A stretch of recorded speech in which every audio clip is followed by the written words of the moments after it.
Hi and welcome to Heartbeat Christian Academy's presentation of Computer Essentials. That's right, Computer Essentials. I've been in the IT industry for 17 years, teaching users. I've been an ICDL trainer. I've done Train the Trainer. I've completed CompTIA A+, CompTIA N+, but it hasn't always been like that. I was born what they would say BC, before computers. And in 1993, a very frustrated client made me an offer. What the client offered me was that I could give him a hi-fi. I was the branch manager at a furniture store. And this client said to me, I could give him a hi-fi in exchange for his computer, because he had just bought himself the latest Pentium 1. Yes, the latest Pentium 1 computer. And this guy was a more mechanical guy, and he was extremely frustrated and actually swearing about this computer. So that's how my computer journey started. I traded this guy for a hi-fi and got this computer home. And when I started the computer up, one of the first things it did was it actually would not start. I phoned a friend of mine who was a computer expert, and I explained to him what I was seeing on the screen. And this guy said to me that it sounds like the hard drive is gone and it's going to be a lot of money. I can still remember my anxiety and my fear and my apprehension about this. And lo and behold, the guy came to my house a few days later. Long story short, it was the hard drive, but somebody swapped the drive out for me because hard drives have a longer warranty. And then my computer journey started. I was tickled to find out how computers worked, and I must say I was very intimidated when I saw that screen the first time. When the desktop came up, I didn't know what the icons were. I didn't know what anything was. And I remember buying my first printer, and I battled to get this thing installed. I couldn't get it to work.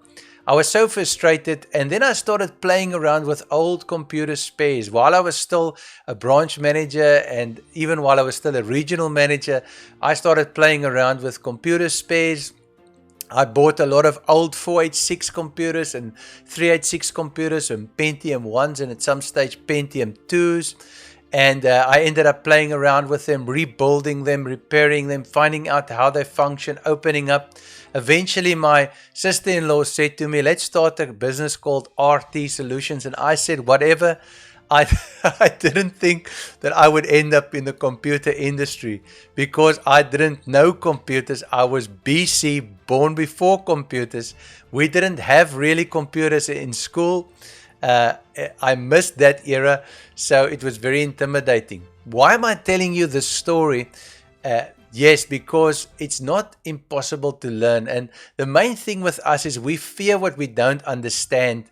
And that is what I believe this course is going to bridge. Years ago, we started and we wrote our first course, and that was in the early 2000s, to try and train clients, both our customers at RT Solutions and also those involved in the adult education program. We did this for the Department of Education. We wrote this program, and it was such a joy for me to help people and assist them to train them how to work with IT. Later, I became a ICDL, International Computer Driver's License trainer, and then I became an assessor. And we also did the ICDL curriculum for a while. What we compiled years ago was something called Computer Essentials. And what I thought for Heartbeat Christian Academy, this is based on the ICDL curriculum. So if you complete this course, you should be able to actually write your test and successfully attain your International Computer Driver's License on the Computer Essentials side. So this is quite exciting, but more than that, for Oma and Opa wanting to communicate with their children overseas, those that have gone into business that might also be BC and they're forced to send and receive emails, for people that just are so frustrated because for years and years they've been so apprehensive as far as computers are concerned. If they do this course, they will derive value. And we will be covering quite a bit in this course. Now, at the Academy, we have a few courses. We've got the Microsoft Word course, Word Essentials, which works with Word. And then we've got the Windows course that I'm also currently parallel recording at this recording time. So I'm working hard.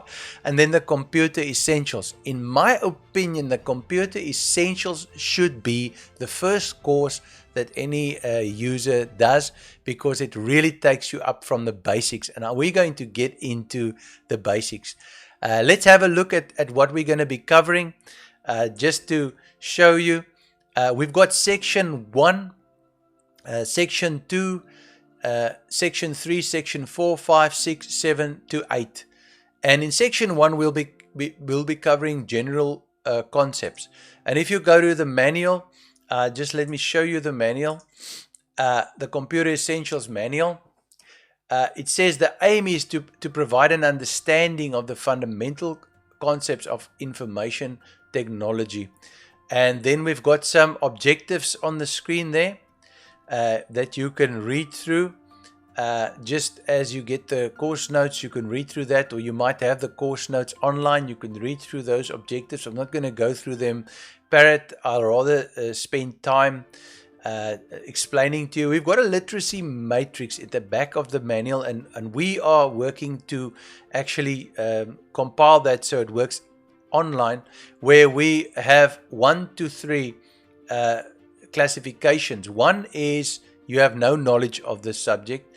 2 is some knowledge of the subject, and 3 is you are competent in that specific area. And I'll just go to that matrix so you can see what it looks like, and it addresses every area. So when we do lesson 1, we're talking about types of computers. We need to get to the 3rd matrix in every session. We need to be able to discuss the types of computers, the main parts of a PC, and the hardware and software. 3. Now again, this is a fundamentals course, so it's not going to be going into great depth. I'm not going to try and repeat my technical training here, my A+ and N+ training. I'm not going to go into the nuts and bolts, but I'm going to give you enough information so that you can know more and just feel more confident. You're going to look at that computer and you're going to know exactly what it is. And even as you go through some of the other sections, if you look at, for instance, the hardware section, section 2, you're going to be learning what the central processing unit is, the CPU. You're going to be talking about input devices, output devices, which a lot of the kids are actually learning at school now in the IT classes. Then we're going to be talking about storage. You're going to know what is storage, what is your RAM, what is your hard drive. You will end up being so confident and feeling so more at ease with computers that whatever you do, whether you are in ministry, whether you are a pastor and you have to buy computers for your church or set up your network in your church, or whether you are just somebody that's working somewhere in the private sector, employed somewhere, or even somebody that's got their own business, you will be able to use IT and technology effectively. And that is what this course is about. That is Computer Essentials. So I just want to thank you for joining me. And this was the introduction to the course, but we're going to go straight into the first lecture because I want to push this. I want to get to a point where we are actually proficient, where we work through it. I don't want to take years to get this up. There are people asking me for this, so I want to give it to them straight away. So let's have a look at section 1, which talks about general concepts. By the end of this section, you should be able to understand what is meant by IT, identify different computers and their uses, identify the parts of a PC, and then distinguish between hardware and software. Now that is what you should be able to do by the end of this section. And without any further ado, let's get into the section. Lesson 1 will be dealing with computers, types of computers, and then we will look, lesson 2 will be the next lecture where we will talk about the parts of the PC and then hardware and software. Just a note, if you want to support us for many people, this course is free, and we're doing it to help and assist people that the gap of digital division is not so great, and those that can't get to classes, they can do this and become computer literate. Support our ministry, please. I mean, we are currently funding everything and paying everything out of our own pockets to do this course. Then also, if you want our contact details and you want to maybe ask questions, richard@hizard.co.za, and then also 0832756546. That is my cell number. So let's get into this, and I'm going to try and just train you. Let's look at the types of computers. And again, in the manual, I actually had to do some updates because, computers are constantly changing. And just reading through the manual and preparing just for this lesson, already I had to add some concepts that weren't in the previous course. So let's look at what we have there. On the left-hand side, we've got a desktop computer. Now, that's normally a tower that we would call a tower, 80X tower, like you can see there on the side with a screen, mouse and keyboard. That's a normal desktop computer. Many users have them. What I haven't put on here, and I just want to mention that, is you do get an all-in-one. Now, all-in-one computer, basically what it is, it's almost like a laptop because it's micro technology. Everything is in the screen. So you find that your motherboard, your CPU, your RAM, everything is inside the screen, so you don't have the tower. You just have the all-in-one with the mouse and the keyboard. And let me just mention to you, they were popular. They started off popular, and then they became a bit less popular because a lot of them ended up having heating problems, and also they weren't as upgradable. And so people started saying, well, and if my screen packs up, then my PC also packs up. So a lot of the companies moved back to your normal computers, but you will still see at point of sale points at shops, you will still see some of them, and some of them also have touch screens. So if the software that the company is using is touchscreen based, those are very effective, and obviously they take up a lot less space. Then you've got your laptop, and there seems to be a lot of confusion between laptops, notebooks, netbooks, ultrabooks. And basically for the purposes of this course, let me just explain to you. A laptop is a normal laptop computer. An ultrabook, or even maybe a netbook to a degree, although that term is not frequently used anymore, is a smaller form factor and a much thinner machine. So if you're buying yourself a laptop, a 15-inch laptop, your standard size laptop, it will normally be slightly thicker, and it will normally have a lot of times more expandability. In other words, with a normal laptop, you could still add a bit of RAM, and you've got a lot of portability. But when it comes to what is known as netbooks and ultrabooks, the thinner ones, they have a huge battery capacity normally. So some of those units can last up to 6 hours. So with your normal laptops, you have 3 hours, 2 to 3 hours, depending on what you're doing on your laptop. With your netbooks and your ultrabooks and those, you have up to 6-7 hours. So a lot of times when a guy's going on the road and he's a rep, and he needs to see many clients per day, he will buy himself an ultrabook. He might be flying a lot, so he doesn't want a lot of weight with him, and he needs limited capacity. Some of them are, at this stage of the recording, some of them are actually quite high-end, but there's normally limitations as far as expandability is concerned. So I don't want to get into too much details because being a technician, I tend to do that. So this is a desktop, then you've got your laptop. If somebody talks about a netbook or an ultrabook, you know it's a smaller one.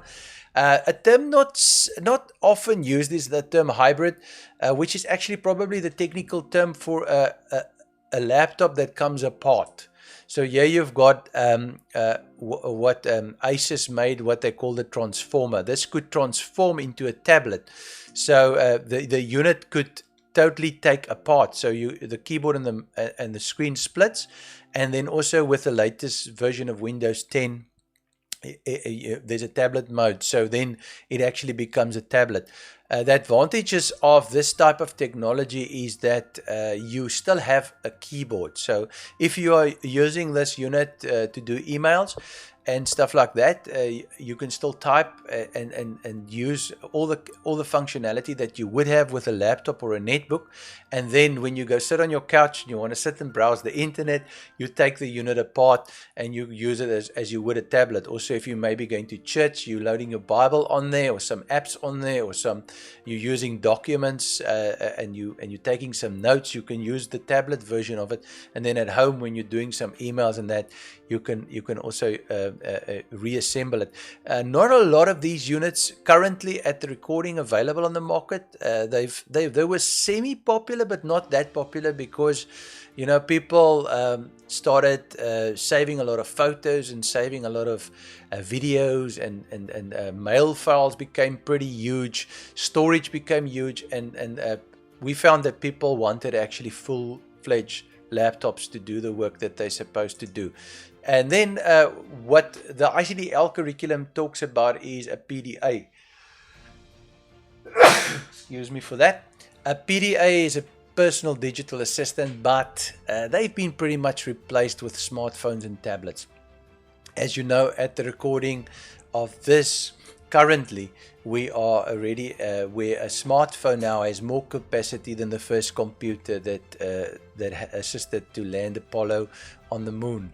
So what you have in your pocket possibly has got larger processing capacity than the computer that landed the guy on the moon. That's something to think about. Technology has really evolved, and as you know, with social media and all sorts of things that we do, emails, WhatsApps, currently we talk about WhatsApps where you're messaging, all of the technologies, it all works off your smartphone. And so there's a lot of things that you can do from your smartphone. I would say about 40% to 50% of what I do running my business, I can actually do from my smartphone. But I still needed a laptop computer. I don't really use a desktop that much, apart from recording video and audio editing for radio, because with desktops you have a lot of expansion capacity, so you can add a lot of hard drives. My one desktop that I've got here in my studio has had at some stage in it about 9 hard drives with data on that. And also your desktops in general have more capacity for random access memory, and like I said, for hard drives and that. So that's just some examples of types of computers. And the first one that the curriculum talks about is the personal computer. That's the one that stands at your home. You might link it wirelessly to your router, or you might have a cable at the back plugged into a RJ45 connector where you're connecting this to the internet. But that is pretty much a desktop computer. Comes with it what is known as a ATX tower, and then with a screen that you can watch. Obviously, you can watch on this, and then you've got your mouse and your keyboard. And these days, as in the picture here, you can see many of them are wireless. I'm currently working with a wireless mouse that has a scroller in. You get multimedia keyboards with some shortcut keys on the top, so you can push one button. The keyboard I'm looking at now is a Microsoft one, and here I've got a lot of shortcut keys on the keyboard where I can actually just open up certain things. And let me show you. I don't want to be unprofessional, but it's a multimedia keyboard with a palm rest for my palm, with some shortcut keys here where I could go straight to the internet, straight to certain features. On top here, it's got some media keys where I can push play if I'm listening to audio. I can change the volume. I can go to my email. I can go to a home tab on the internet. I must be honest, I don't really use those. I actually forget they exist most of the time, but that is why you would sometimes pay a bit more for a certain keyboard. So personal computers. Then I've spoken to you about laptops and the different types of laptops you get. We currently selling all the main manufacturers. The main thing is there's one divide in the market, and that is between Windows and Apple. Apple's come with Macintosh software embedded on the units, and the hardware is manufactured for the software. Now we will talk about this a bit later when we talk about operating systems, but just know if you're buying an Apple at the stage of this recording, I always have to say that because you never know what happens later, but at the stage of this recording, if you're buying an Apple, you will have Apple software, which is Macintosh, on the Apple as the operating system, whether this is an iMac, which is sort of an all-in-one PC, or a MacBook Air, or a MacBook Pro, or anything like that, you will have it. The specifications will be similar to the Windows machines in terms of the CPU, the RAM, and the hard drive, but it's totally different because the Windows software will not run on that. So there's a divide between all the manufacturers of laptops on the one side, and then Apple on the other side.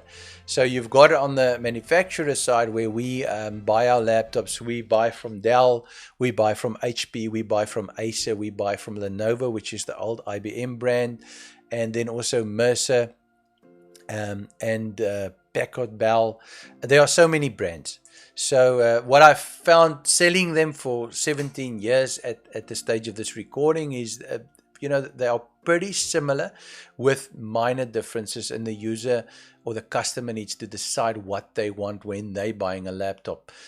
You will notice for this course, you don't need to know all the things I'm telling you, but I'm trying to give you a good foundation because I believe that a foundation is essential for us to build up. And if we understand what we're talking about, and you will see a lot of the lessons, I will repeat things from the previous lessons, and from the coming lessons, I will consistently repeat terms and terminology. I'll talk about CPU, central processing unit. I'll talk about RAM, random access memory. I will keep on talking about these things so that they can become second nature to you and you can become comfortable with that. So just to recap, we've done personal computer, we've got laptop, we've got all, like I said, the PDA was the original ICDL curriculum term, personal digital assistants.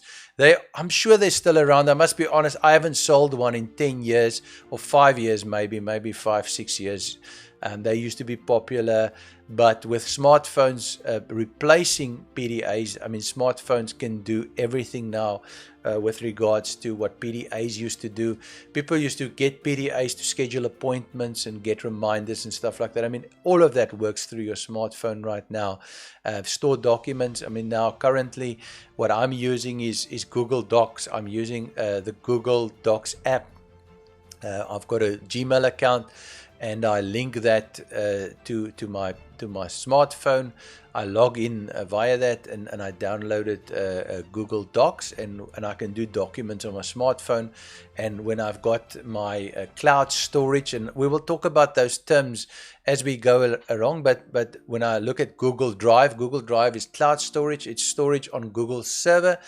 I can access that document that I've just done on my smartphone, on my iPad. I can access it on my iPad is obviously a tablet, which I've been using for many years. And then I can access that on my desktop computer, and I can also access it on my local laptop. So that document is available on all the devices because I'm accessing it from a central location, which is your cloud storage. What I'm trying to illustrate is that the PDA concept was replaced because of everything moving towards the computer side of it, and then also the smartphone, what I would call the smartphone revolution, which has really been a revolution. If we look at the smartphone, it's replaced basically, like I say, the PDA.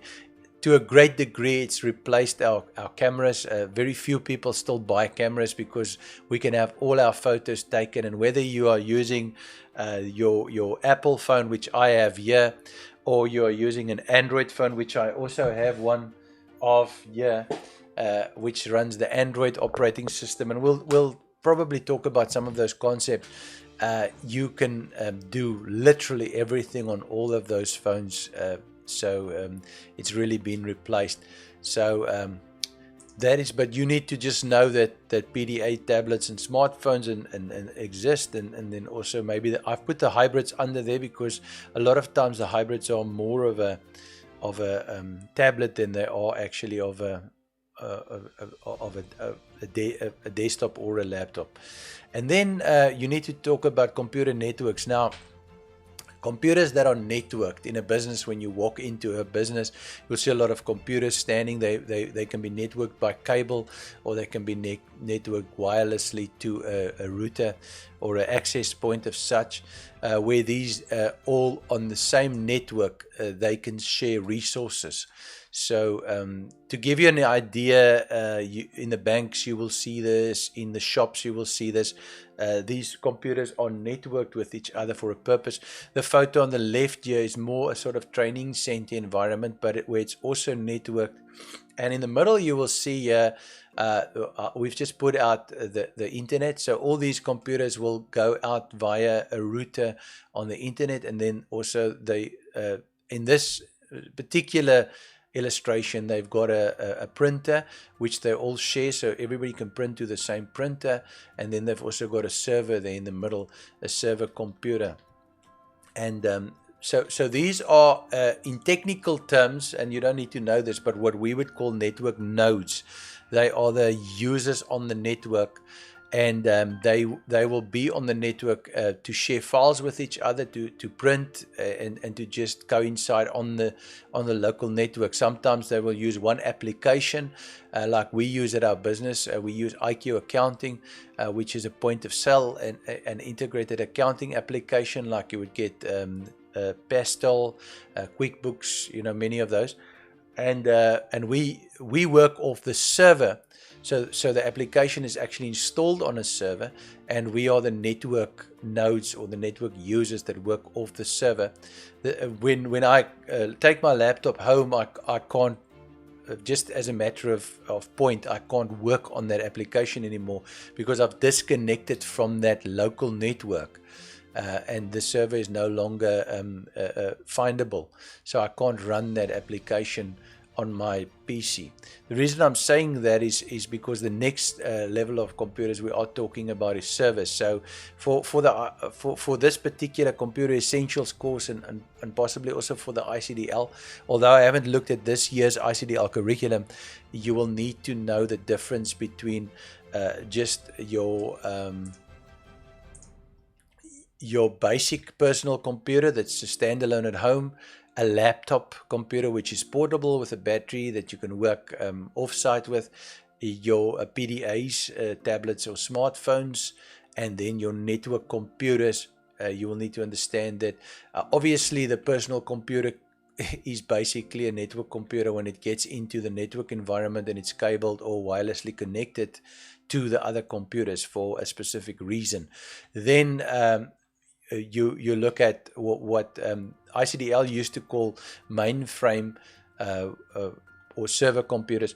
This at the bottom here is a server farm or a server room where you've got loads of these rack mount servers in there.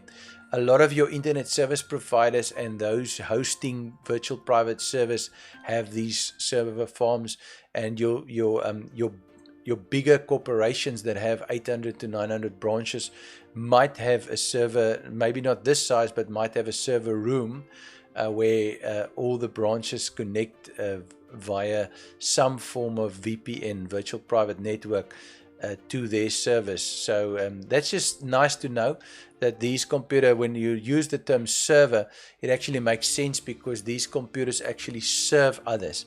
And just again, as a point of interest, and I don't want to boggle you, but just it's logic. You get an application service, which they run an application, like I said to you just now. The tower server, for instance, that's on the left here, on the left hand side there is a HP ProLiant tower server. We've got one of those at our business. So not this model, but a bit of an older model. But that's where we run our application on. So in technical terms, that would be called then an application server. A server with a specific purpose to run an application in an environment, but then also some of them are file servers, where users are just sharing files on, and where files are safely stored and backed up from the service. So you've got a lot of users working on the same files in a local organization. They will use a file server for various reasons, and also to store maybe data that all of them need to access via the local network. And then you also get like print servers and other types of servers. But like I say, this course is essentials. But I go a bit outside of the essentials, just from my IT knowledge perspective. I share some information. Don't feel boggled with it. You will see how easy the questions in the self-test is at the end of this section. All you need to do is discuss some advantages and disadvantages of laptops. Now, advantages of laptops, you can think to yourself, it's nice and it's portable. Sometimes laptops are a bit limited in terms of expansion. Sometimes laptops, from a technical perspective, they sometimes don't handle the applications that well because of the cooling. Your desktop computers have fans and stuff like that. You'll still learn that. And then also what benefits can be gained from using a network server. I spoke to you there about file storage, applications running from one central location, files being stored, and then also the sharing of hardware, where you share your printers, and then also centralized backup. And some servers are even prone to add security value to your network. What types of computer would a multinational bank tend to use? Well, I would say they would use two types of computers. They would use what we discussed, your servers. They would have servers, and they would also have network computers. So those are the two types that they will have. Now, I hope this has been informative, and I hope it's not been overwhelming. In this section, basically, you were introduced only to the types of computers. So that's basically just the types of computers, and we've just done a few. I'm sure you can explain those types now. In the next section, we will be looking at the main parts of a PC. So we will be going slightly more technical there, but also not too technical. I might overshare like I sometimes do, but it's not a problem if I overshare, because then at least you know something that you wouldn't have known. So I want to challenge you to use the knowledge that you've gained and to just assess it again.